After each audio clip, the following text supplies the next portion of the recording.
Mine eyes have seen the glory of the By 1957, 3 years after the Supreme Court ruled that segregated schools were unconstitutional, most black children in the South were still forced to attend substandard schools. All the people of the South are in favor of segregation. And Supreme Court or no Supreme Court, we are going to maintain segregated schools down in Dixie. And that was the resistance. They are not going to get equal treatment. What do you mean? Go to school with my little darling? And that is why resistance. Little Rock, Arkansas was supposed to be different. It was a moderate city and a moderate state with an active NAACP. The Little Rock School Board agreed to start integrating its schools in 1957. In the first year, 9 black teenagers would attend Central High School. They were contemporaries of Emmett Till and grew up with the memory of the violence that had confronted Till 2 years earlier. Orville Faubus was the governor of Arkansas. A moderate by Southern standards, the black community had supported him in the past. But in his last election, he had faced tough opposition. He knew if he wanted to be re-elected, he needed the segregationist vote. The night before school opened, Faubus decided to resist integration. I have therefore, in accordance with the solemn responsibilities and the oath of my office, taken the following action. Units of the National Guard have been and are now being mobilized with the mission to maintain or restore the peace and good order of this community. Advanced units are already on duty on the grounds of Central High School. The Arkansas National Guard ringed the school with orders to admit only the white students. State troops were now being used to prevent enforcement of federal law. The first day, 8 of the 9 black students went to school together, accompanied by their parents and ministers. They were turned away by the National Guard. The 9th student, Elizabeth Eckford, had missed the call to gather with the others before school. She walked alone and faced a mob. Well, it has to be the most frightening thing. I mean, because she had a crowd of white people behind her threatening to kill her. She had nobody. I mean, there was not a black face in sight anywhere. Nobody that she could turn to as a friend, except that this woman came out of the crowd and guided her through the mob and onto the bus and got her home safely.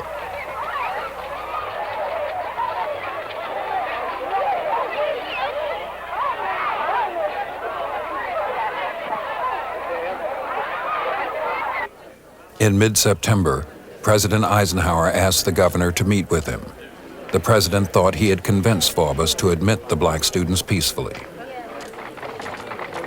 Back in Little Rock, Faubus simply removed the National Guard, leaving only a small force of city police to protect the Little Rock Nine as they entered Central High School. We entered the side of the building, thousands of people out front. And we were entering the side, and I could just get a glimpse of this group. And on the car, I could hear, on the car radio, I could hear that there was a mob. And I knew what a mob meant. And I knew that the sounds that came from the crowd were very angry. So we entered the side of the building very, very fast. We've just got a report here on this end that the students are in. They're trying.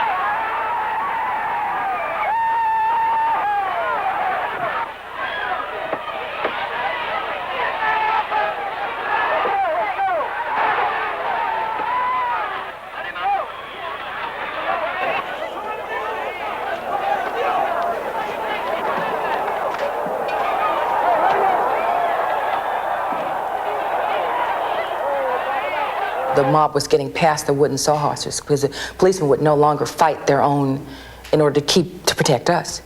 And so someone made a suggestion that if they allowed the mob to hang one kid, they could then get the rest out. And a gentleman whom I believe to be the assistant chief of police said, how are you going to choose? You're going to let them draw straws. He said, I'll get them out. And we were taken to the basement of this place. And we were put into 2 cars, grayish blue colored Fords. And the man instructed them, he said, once you start driving, do not stop.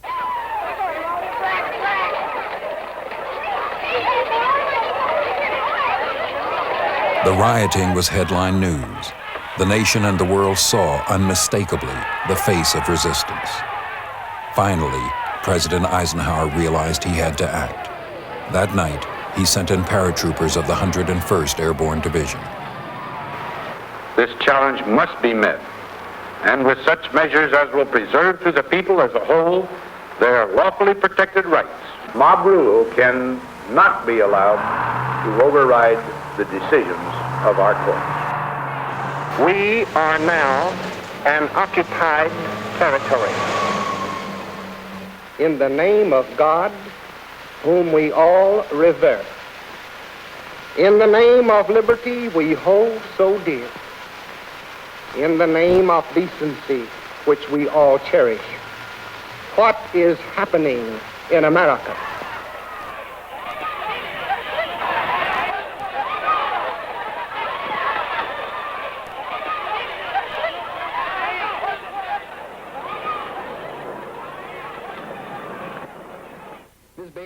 Daisy Bates, state president for the National Association for the Advancement of Colored People, worked closely with the students and their families. Each morning, the students gathered at her home to begin their safe journey to school. And the convoy that went from Mrs. Bates' house to the school, it had a Jeep in front, a Jeep behind. They both had machine gun mounts.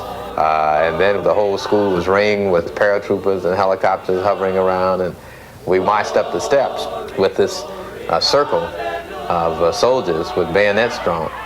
I figured that we had really gone into school that day. And walking up the steps that day was probably one of the biggest feelings I've ever had. Tell your mama, tell your pa, I'm gonna send you back to Arkansas. Oh, yeah. It was the beginning of a school year like no other at Little Rock Central High. Don't do it right.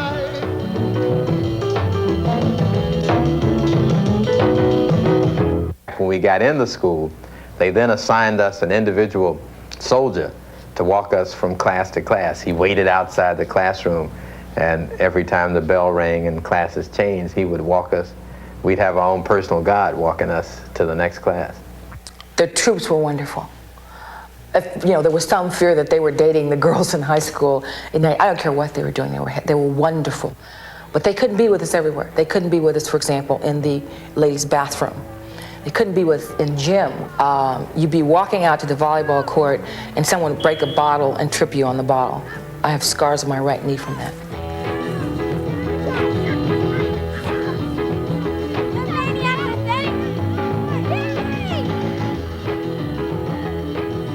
And I began to change from being somebody who I considered myself a moderate who, if I had my way, would have said, let's don't integrate because it's the state's right to decide, to someone who felt a real sense of compassion for these students and felt like they deserved something that I had.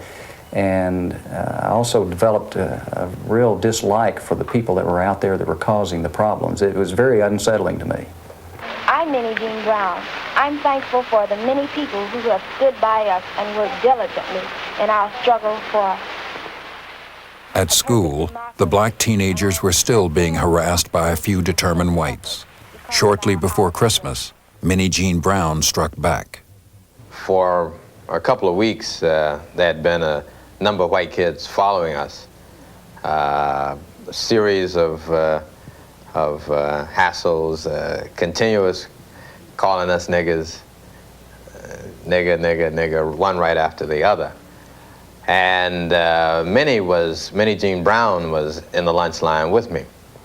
And I was in front of Minnie. Minnie was behind me, and there was this white fella, who was much shorter than Minnie. Minnie was about 5'10", and this fella couldn't have been more than 5'5", 5'4". And he reminded me of a small dog yelping at somebody's leg. And Minnie had just picked up a chili. I could just see her little head click. She consciously said to herself, no, Minnie Jean, if you do this, you know you won't be here. But then this was the time of the year when we all didn't want to be there. And before I could even say, you know, Minnie, why don't you tell them to shut up? Minnie had taken this chili, dumped it on this dude's head. It was just absolute silence in the place. And then the help, all black, broke into applause. And the white kids, the other white kids there, didn't know what to do. I mean, it was the first time that anybody, I'm sure, had seen somebody black retaliate in that sense.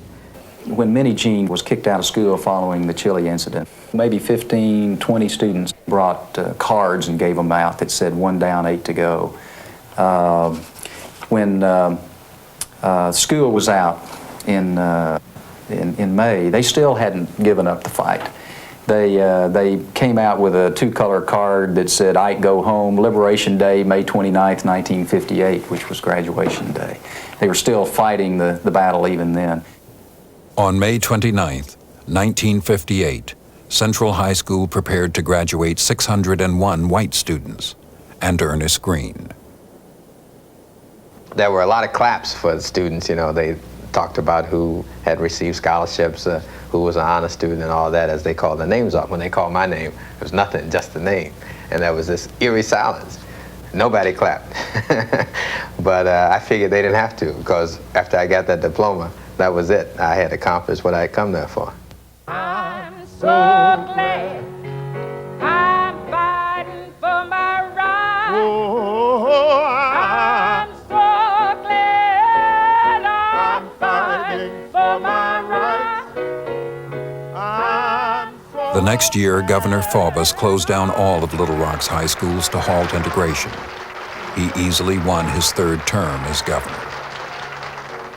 The resistance continued, but Ernest Green's graduation was an important moment for the civil rights movement. Emmett Till's generation was going to college, and a new chapter in the struggle for equal justice was about to begin. Segregation been here from time to time, but we just ain't gonna pay it no mind. It's moving on. It's moving on.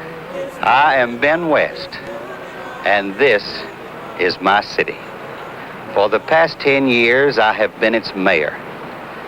I have watched it grow from an overgrown country town into a great metropolitan complex. Nashville was proud of its progressive tradition.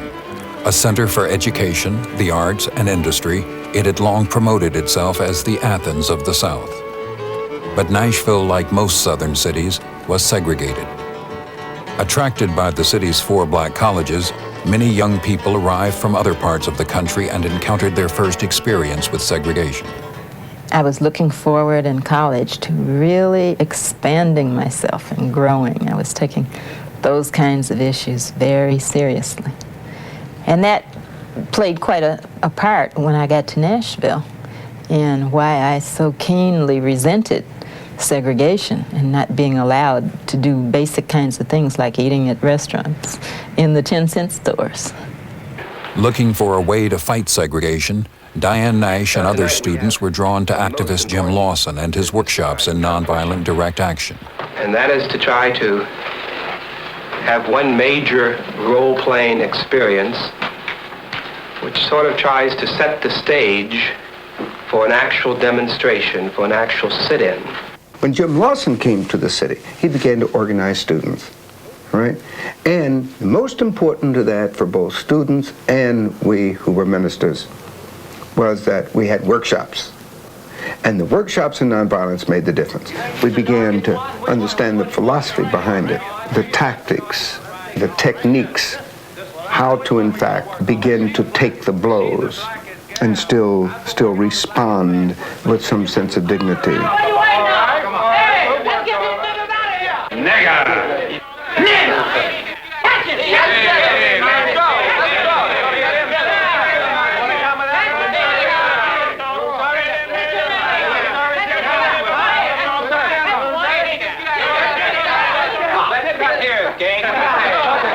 Nashville students would be motivated by an event that took place in Greensboro, North Carolina. On February 1st, 1960, 4 black college students sat down at a lunch counter reserved for whites and refused to leave. It was a direct challenge to Southern law and tradition. Well, it's just not things we're used to down here. I mean, they come in and they sit down, and we're not used to them sitting down beside us, because I wasn't raised with them. I never have lived with them, and I'm not going to start now. As the sit-in spread across the country, John Lewis, Angela Butler, and Diane Nash led students to Nashville's first sit-in. The students were dressed like they were on the way to church. We went into the local stores. These stores were known all across the South, and for the most part, all across the country. We took our seats in a very orderly, peaceful fashion. We stayed there at the lunch counter studying and preparing our homework because we were denied service. The manager ordered that the lunch counters be closed, that the restaurants be closed. We just sit there, and we continue to sit all day long. The sit-ins continued without incident for almost 2 weeks. Then, on February 27th, a warning. Gangs of toughs were gathering downtown. The students sat in as planned. The police did nothing to protect them.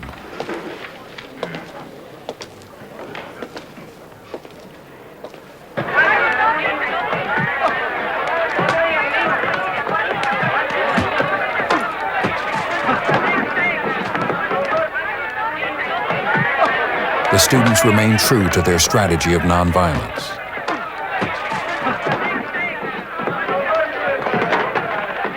When the police vans arrived, more than 80 demonstrators were arrested and charged with disorderly conduct.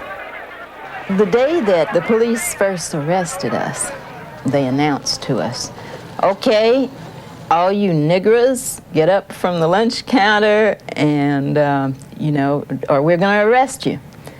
And their attitude was like, "Well, we warned you." So they repeated it a couple of times and nobody moved. And of course, we were prepared for this.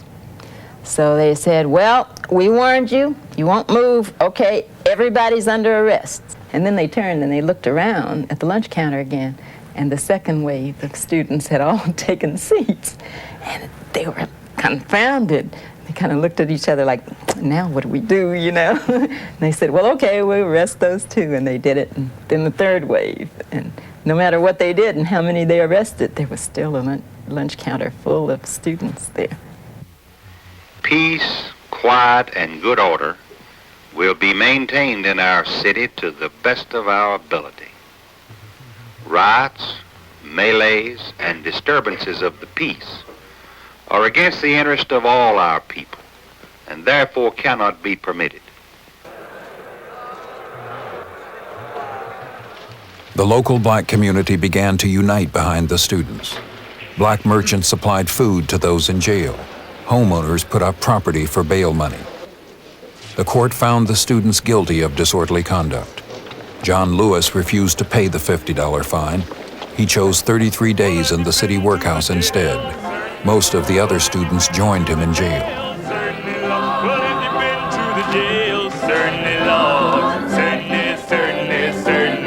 Well, did they give you 30 days? Certainly.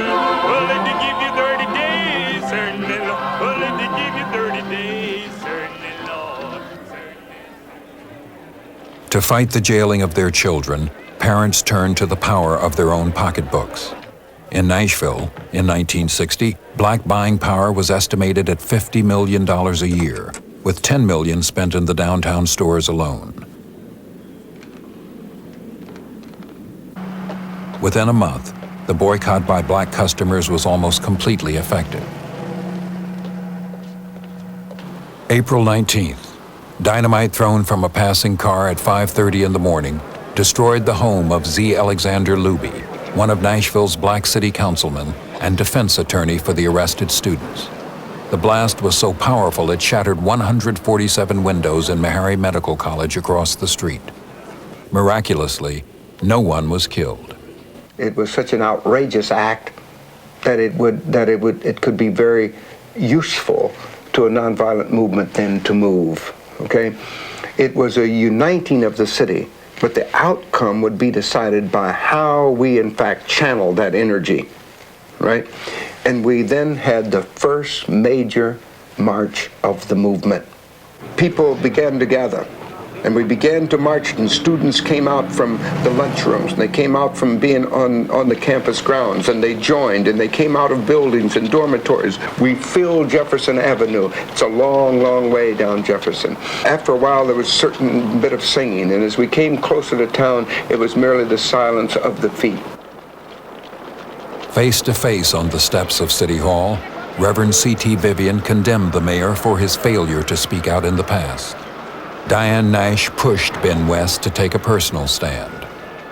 We needed him to say integrate the counters, or to tell Nashville to do what Nashville knows it should have done a long time ago, like about 95 years ago after the Civil War. So I asked the mayor, first of all, Mayor West, do you feel that it's wrong to discriminate against a person solely on the basis of his race or color? And I tried as best I could to answer it, frankly and honestly, that I could not agree that it was morally right for someone to sell them merchandise and refuse them service. And I had to answer it just exactly that way. Of course, I received considerable criticism for it, but had I to answer it again, I would answer it in the same way again, because it was a moral question and was one that a man has to answer and not a politician. 3 weeks after Ben West's statement on the steps of City Hall, black customers were served for the first time at lunch counters in downtown stores. On April 15, 1960, more than 200 veterans of the sit-in movement from Nashville and from other cities around the country gathered in Raleigh, North Carolina.